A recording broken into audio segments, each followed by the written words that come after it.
سلام بینندگان عزیز، امروز 13 فوریه است و این برنامه خبری و تحلیل اخباری آزادی. چون همیشه در اول شما رو با سرخط موضوعها آشنا می‌کنیم. سیروجدین موحریدین وزیر کره خارجه تاجیکستان در ملاقات با همتای روسش عملیات‌های مقامات انتظامی روسیه بر ضد مهاجران تاجیک را تنقید کرد. وزیر کارهای داخلی تاجیکستان میگوید در جنگ‌های خاورمیانه و افغانستان صدها زادگان این کشور کشته شدند. در محاربه‌های جنگ سوریه، عراق و افغانستان 2566 شهروند ما اشتراک نمودند. از این شمارات طبق اطلاعات‌های تصدیق شده در محاربه‌ها 1455 نفرشان کشته شدند. و بعد صحبت‌های تلفنی با پوتین و زلنسکی، ترامپ تلاش برای ختم جنگ اوکراین را آغاز نمود. به فکر ما در راه صلح هستیم. پرزیدنت پوتین صلح می‌خواهد، پرزیدنت زلنسکی می‌خواهد صلح حکم فرما شود. من هم جانبدار صلحم. شروع میکنیم از ملاقات وزیران کره خارجه تاجیکستان و روسیه که چند لحظه پیش در مسکو به انجام رسید. سیروجدین موحریدین وزیر کره خارجه تاجیکستان در این دیدار گفت بیانیه‌های مهاجرستیزانه تعدادی از وکیلان و سیاستمداران روس مایه نگرانی است و باعث اضطراب در جامعه تاجیکستان می شود. او روز 13 فوریه در نشست خبری مشترک با سرگئی لاوروف همتای روسش در مسکو همچنین عملیات‌های مقامات انتظامی روسیه به ضد مهاجران تاجیک را تنقید کرد که بی‌رحمانه و با لط و کوب صورت می‌گیرند.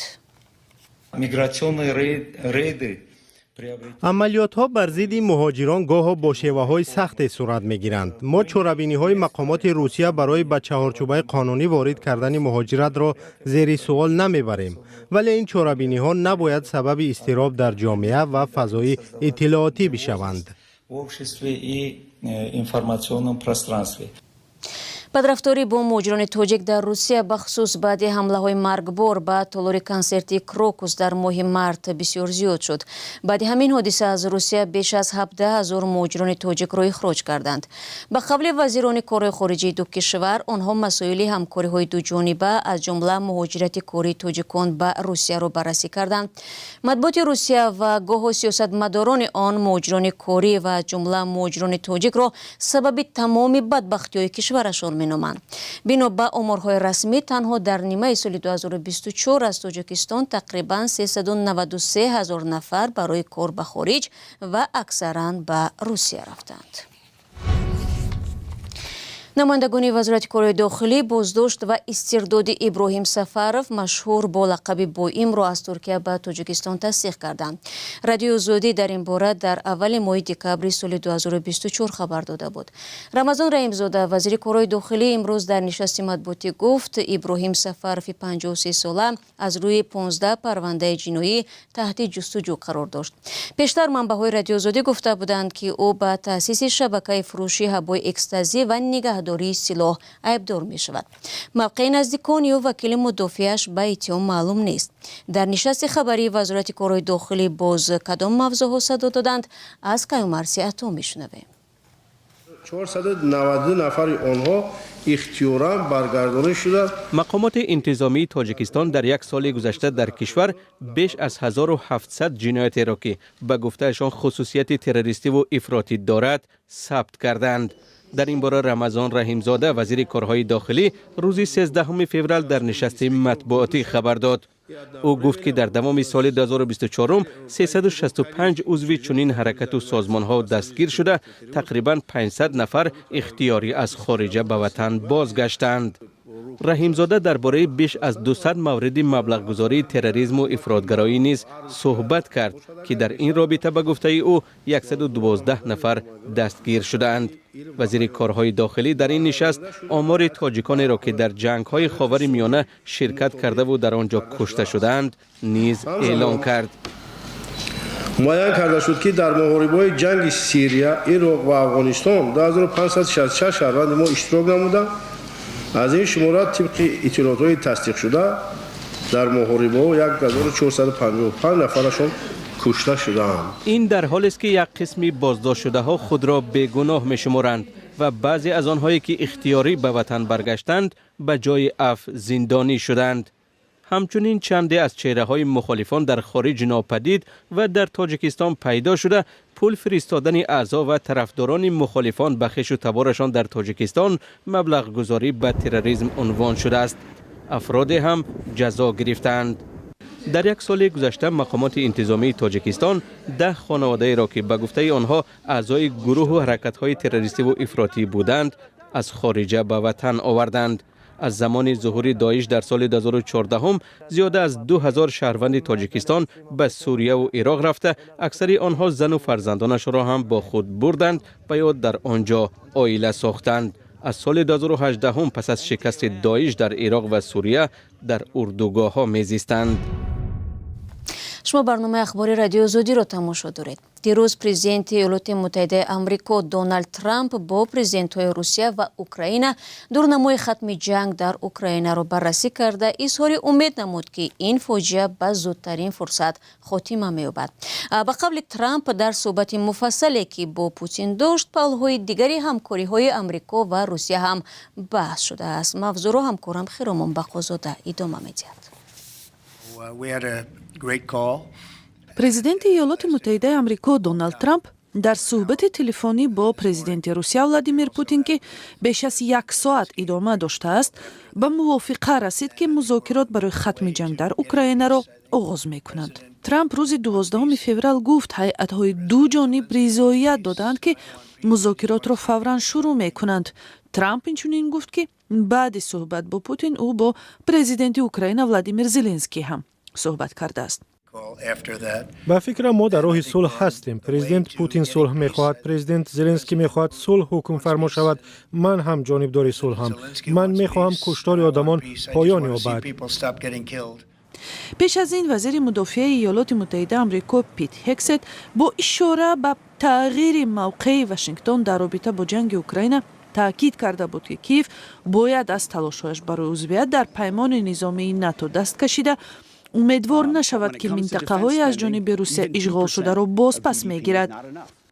дар ҳамин ҳол рӯзи чоршанбе дар пойтахти Фаронса мақомдорони Иттиҳоди Аврупо ва вазирони умури хориҷии Фаронса, Бритониё, Олмон, Итолиё, Испания ва Полша бо вазири умури хориҷии Украина вохӯрда иброз доштанд ки мавқеи Украина бояд таҳким ёбад ва дар ҳар гуна музокироти сулҳ Украина ва Аврупо бояд чун ҷониби гуфтушунид ҳузур дошта бошанд. Зеленский мегӯяд кафолатҳои амниятӣ давлатҳои ғарбӣ ва бахусус амрикоӣ барои хатми ҷанг муҳим мебошанд. пешбинӣ мешавад ки охири ҳафтаи равон Зеленский дар ҳошияи конфронсияи амниятии Мюнхени Олмон бо ноиб президенти Иёлоти Муттаҳидаи Амрико Ҷей Ди Венс ва котиби давлатии ин кишвар Марко Рубио роҳҳои хатми ҷанги Украинаро баррасӣ кунад. Трамп тахмин кард ки ба ҳамин зудиҳо дар Арабистони Саудӣ бо Путин дидору гуфтугӯ хоҳад дошт ва дар ин раванд шоҳзода Муҳаммад бин Салмон ҳам иштирок хоҳад кард. интизор дорам ки Путин ба ин ҷо меояду ман ба кишвари вай сафар хоҳам кард. мо ҳамчунин тасмим дорем дар Арабистони Саудӣ вохӯрем. эҳтимол мулоқот аввал дар он ҷо бошад ва мо ба натиҷае бирасем. мо мехоҳем ҷанг хотима ёбад. ин фоҷиа аст. расонаҳои давлатии Русия суҳбати Трампу Путинро ҳодисаи таърихӣ номиданд. сухангӯи Кремл Дмитрий Песков мегӯяд дар суҳбати ду раҳбар мушкили Ховаримиёна, равобити дуҷониба, ҷанг дар Украина ва табодули маҳбусони миёни Вашингтону Москав баррасӣ шудааст.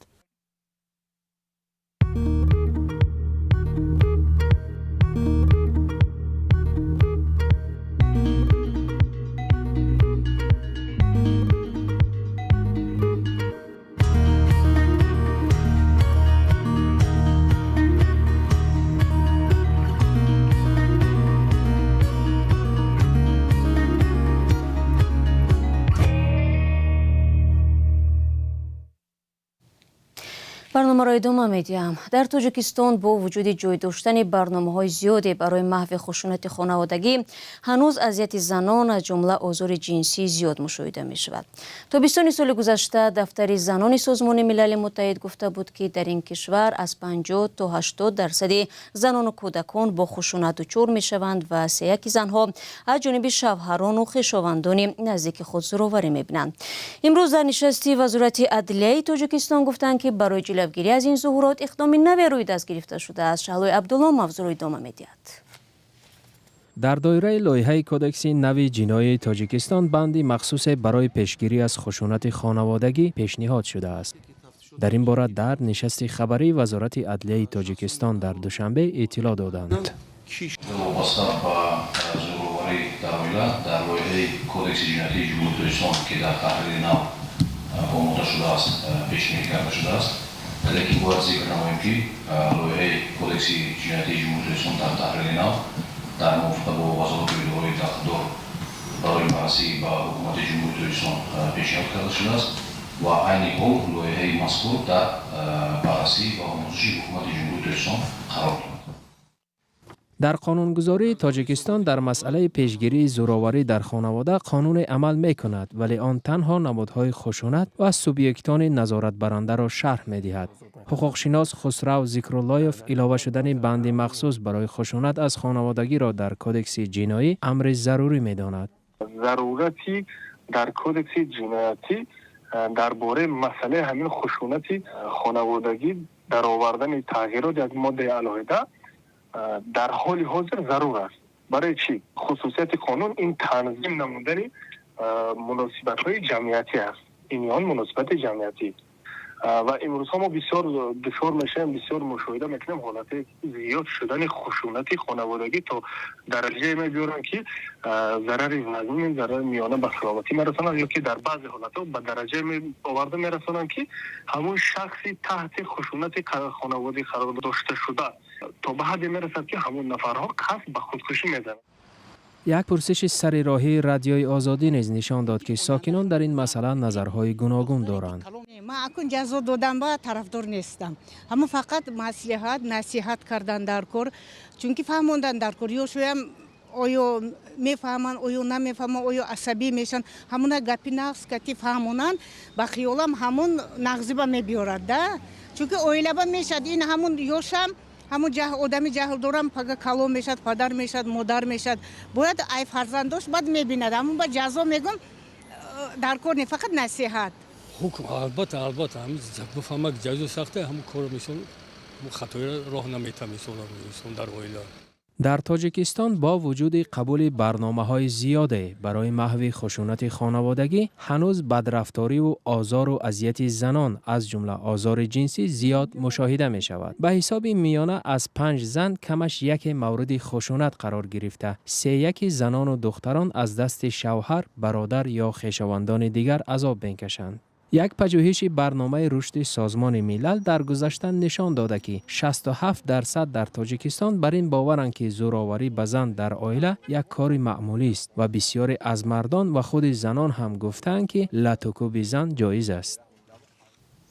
مقامات امنیتی روسیه میگویند حمله تروریستی در کروکوس و کشتار گنرال کیریلوف با هم ارتباط دارد. در این باره شبکه تلویزیونی RTV با تکیه به منبع‌هایش خبر میدهد. به گفته همصحبتان روزنامه‌نگاران، سازماندهندگان هر دو حمله اعضای جناح نظامی جمعیت دینی انگوشستان به تلهوجه میباشند. 2 سال پیش خدمات امنیتی فدرالی آن را بر روی خط سازمان‌های تروریستی وارد کرده بود. طبق اطلاع لایحه کاوکاس ریالی، به تلهوجیون یکی از جمعیت‌های مذهبی با نفوذترین و پوشیده در انگوشستان بوده 20,000 اعضا دارد. تفتیشات بر این نظر است که زادگان انگوشستان به توهن توجیه و رمضان پدیو که با بتلهوجیان ارتباط دارند برای احمدجان قربانوفی ازبکستانی که در کشتار ایگور کیریلوف گمانبر می شود حجره را در خوابگاه اجاره گرفتند. هر دوی آنها 1 ماه پیش بازداشت شده بودند. 4 عضو دیگری بتلهوجیان در تامین اصطلاح به متهمان در بمبگذاری کروکوسیتی متهم می شوند. دوستان عزیز، برنامه در همینجا به انجام میرسد. تشکر که تا این لحظه ها با ما بودید. خبر و گزارش از این بیشتر چون همیشه میتوانید در وبسایت azadi.org و صفحه های رادیو آزادی در فیسبوک، اینستاگرام، ایکس و تلگرام، تیک تاک و یوتیوب دسترس کنید. اگر خبر و یا نوار جالبی داشتید میتوانید با ما فرستید. خود را احتیاط کنید عزیزان و خدا نگهبان هر کی شما باشد.